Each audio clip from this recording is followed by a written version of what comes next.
et à tous.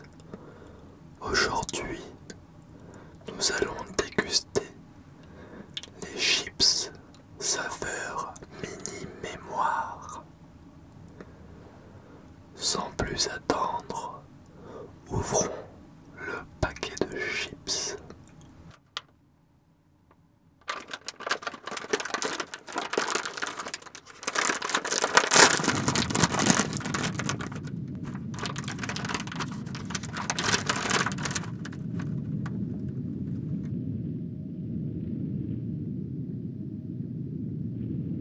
Tu vois le paquet de chips plutôt à moitié vide ou à moitié plein. Ouverture des guillemets. Il y a autant de différences entre le néant et l'espace vide que de l'espace vide au corps matériel. Et ainsi, l'espace vide tient le milieu entre la matière et le néant. Fermeture des guillemets. Le vide fait peur. Il attire comme il sépare. Il déconstruit comme il répare. Il détruit comme il protège. Il faut le faire dans sa tête, comme il en faut dans un paquet de chips. C'est parti pour la dégustation. Première chips. La chips est une tranche. La chips est une tranche fine. La chips est une tranche fine de patate. La chips est une patate. La chips est une frite. La chips est une patate frite. La chips est une tranche de patate frite. La chips est une tranche fine de patate frite. La chips est aussi un copeau. La chips est aussi un copeau de polystyrène. La chips est aussi, en anglais. La chips est aussi, au Royaume-Uni, une frite. La chips est aussi, aux États-Unis, une chips. Chips est un jeu. La chips peut être un poulet. La chips peut être un barbecue. La chips peut être une pizza. La chips peut être un jambon beurre. La chips peut être un fromage de chèvre au piment d'Espelette. La chips peut être un hamburger. La chips peut être une sauce pomme frite. La chips peut aussi être encore. La chips peut aussi être un smiley. La chips peut aussi être Elvis Presley. La chips peut aussi être Pac-Man. La chips peut aussi être Jésus-Christ. La chips se déguise, la chips se cache, la chips est illusion. La chips peut être ce qu'elle veut, mais jusqu'où va la chips ?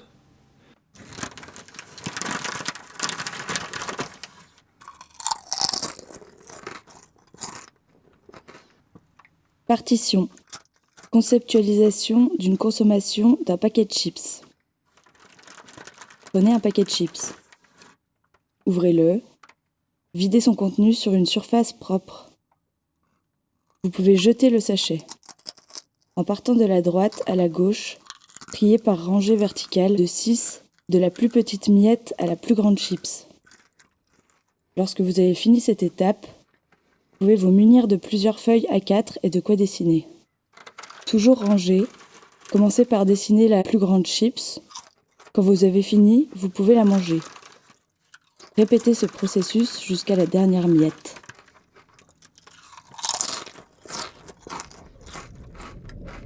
Plus jamais seul. Il est toujours avec nous.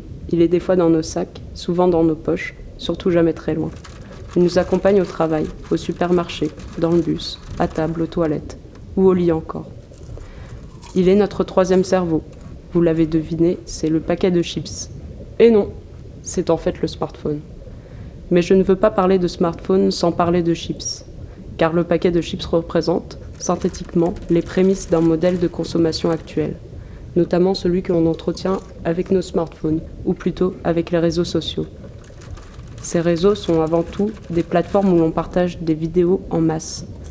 Ouverture des guillemets, le déferlement d'images et d'informations qui, de la télévision à Internet, en passant par les jeux vidéo, condamnerait notre jeunesse à un déficit attentionnel pathologique.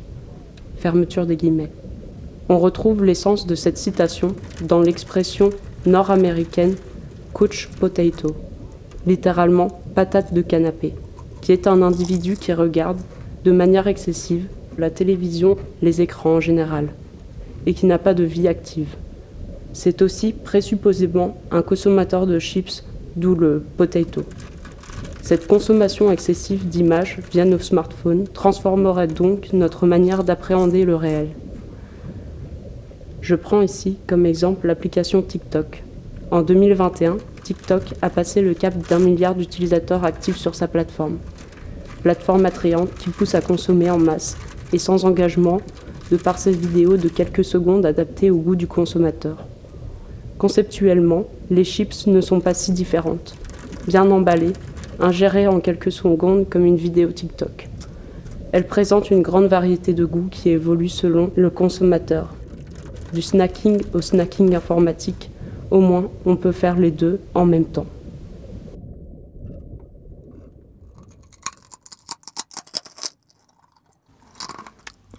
Nous sommes pommes de terre. Idéologiquement, nous, êtres, naissons pommes de terre. Nous naissons patates, fruits de racines familières et familiales. Nous naissons faussement purs, préconditionnés, prémâchés. On ne choisit pas la terre dans laquelle on pousse. En grandissant, pour la plupart, nous nous disloquons, nous nous fragmentons en petites lamelles fines. Au cours de notre vie, nous partagerons avec l'autre ces fines lamelles de notre être patate. Ces moments de partage constituent le pic de notre existence, jusqu'au jour où l'on finira tantôt frit, grillé, tantôt friable, brisé, puis poussière.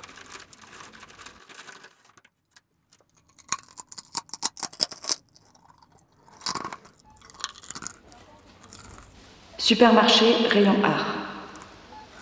Un véritable, authentique paquet de chips est signé par une marque. Une véritable, authentique œuvre d'art est signée par un artiste. Un véritable, authentique paquet de chips est garni d'un titre en rapport à son contenu. Une véritable, authentique œuvre d'art est garnie d'un titre en rapport à son contenu. Un véritable, authentique paquet de chips a un format prédéfini. Une véritable, authentique œuvre d'art a un format prédéfini.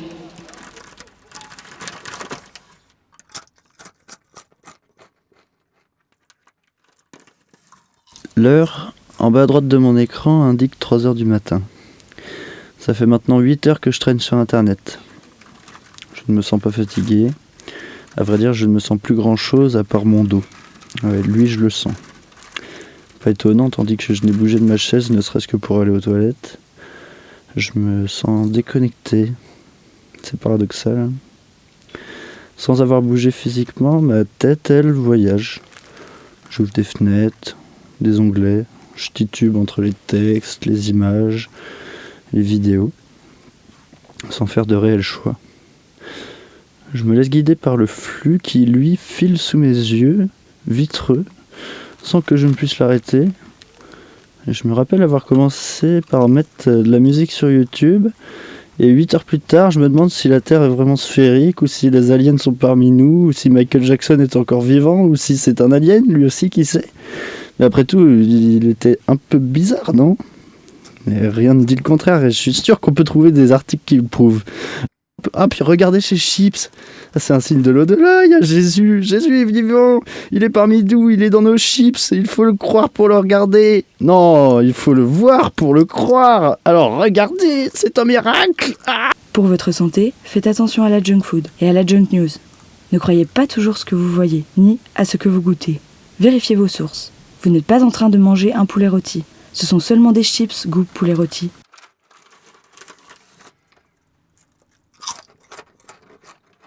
Un chips peut être effectué quand au moins 2 personnes disent n'importe quel même mot ou même phrase en même temps. Typiquement, après que la même chose ait été dite par coïncidence, le locuteur tente de dire le mot chips en premier, et le répondant le plus lent sera le perdant.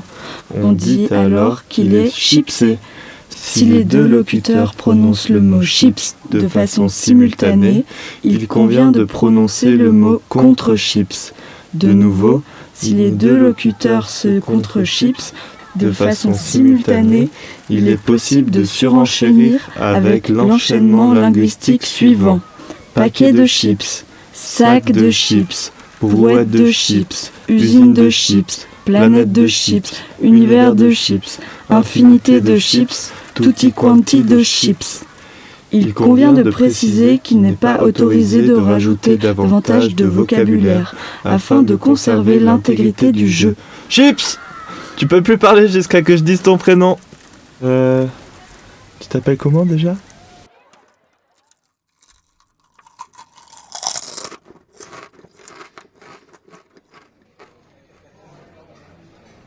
La naissance des chips, scénarisé. New York, 1853. Dans le restaurant du chef cuisinier George Crumb, un client renvoie pour la deuxième fois son assiette de frites. Ces frites sont vraiment trop épaisses et huileuses. Ça me répugne. Je ne paierai pas pour quelque chose d'aussi grossier. Ramenez-moi de vraies frites, monsieur le cuisinier. Dit le client mécontent. Oui, monsieur. Avec plaisir, monsieur. Répondit George Crumb avec un air d'ironie. Retournant dans sa cuisine, avec en tête la remarque que ses frites sont trop épaisses et trop grasses, George Crumb décide de couper les pommes de terre en tranches aussi fines que possible. Après quelques minutes de friture et un peu de sel, il alla resservir le client mécontent. Voici vos frites, monsieur. J'espère qu'elles ne seront pas trop épaisses cette fois-ci. Après dégustation, le client rappela George Crumb à sa table. Excusez-moi, le cuisinier. Oui, je voulais vous dire que j'étais amplement satisfait par ces frites. Leur finesse donne un croustillant incroyable. Vous voyez que vous pouvez faire preuve d'ingéniosité. Je m'en lèche les doigts. D'accord, monsieur. Merci, monsieur. Répondit George Crumb en retournant dans sa cuisine. Plus tard, il réessayera cette recette et le servira à ses clients. Contre toute attente, ces copeaux de pommes de terre connaîtront un véritable succès. George Crumb décide même d'en faire sa spécialité et de les inscrire sur sa carte. Ce fut la naissance des chips. Fin.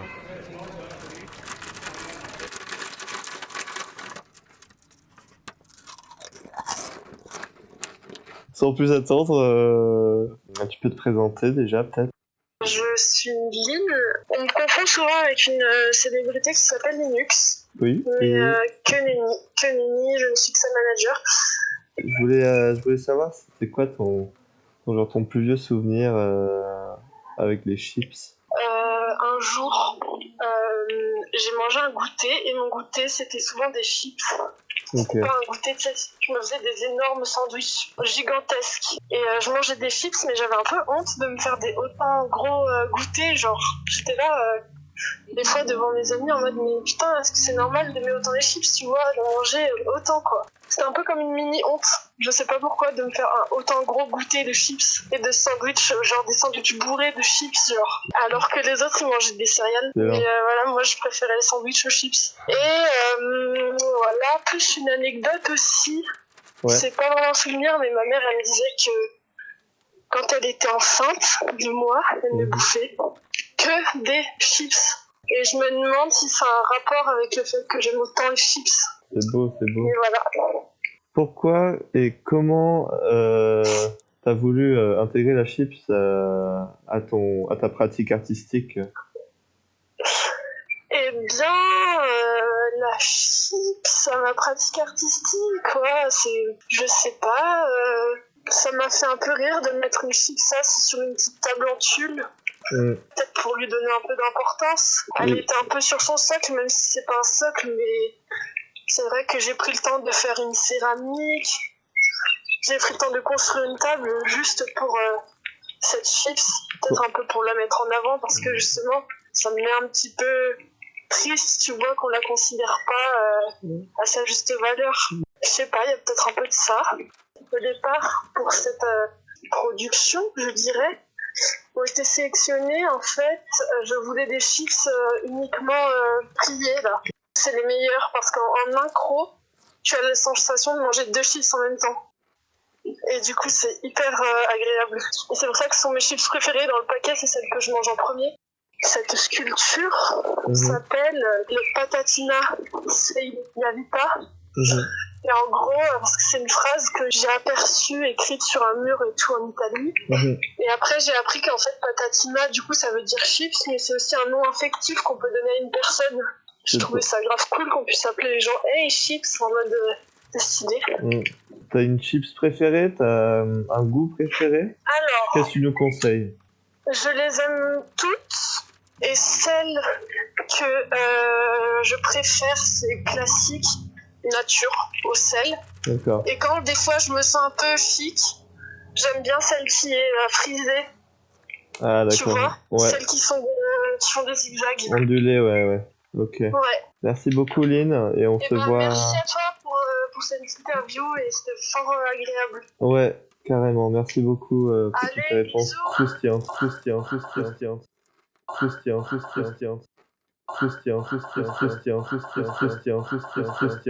Eh ben... ouais. Ouais, cool. Eh ben... ouais. Ouais, cool. Eh ben... ouais. Ouais, cool. Eh ben... ouais. Ouais, cool. Eh ben... ouais. Ouais, cool.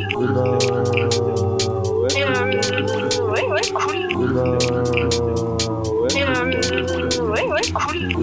Ouais, cool. Le matin je mange des chips au lieu des céréales. Le midi ma salade a un arrière-goût de chips. Et le soir je mange les chips coupe ou les rôtis.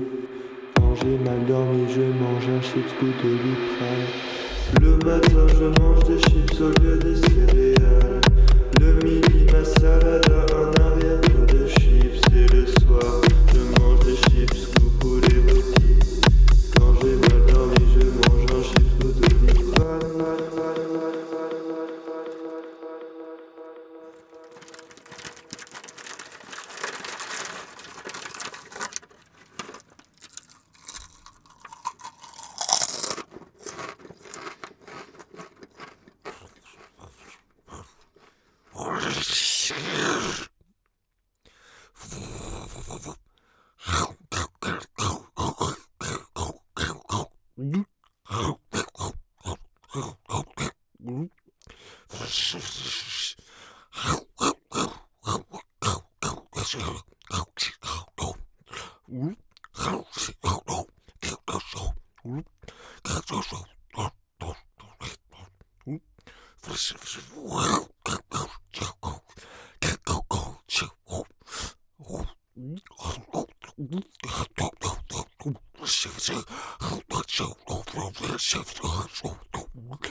La chips peut être un mini-mémoire. Chips, c'est un mini-mémoire à moitié vide. Ou à moitié plein.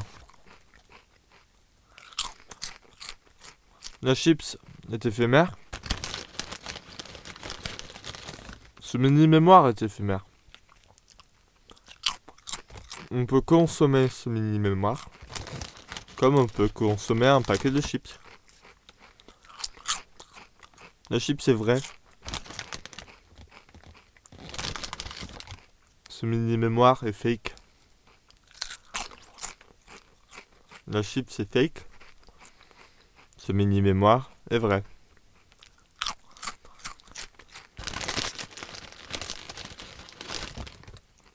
Les textes peuvent être des chips. Les textes peuvent être des morceaux de chips. Les textes peuvent être des miettes de chips. Dans un paquet de chips, aucune chips n'a la même forme. Dans ce mini-mémoire, aucun texte n'a la même forme. Nous sommes pommes de terre. Nous sommes chips.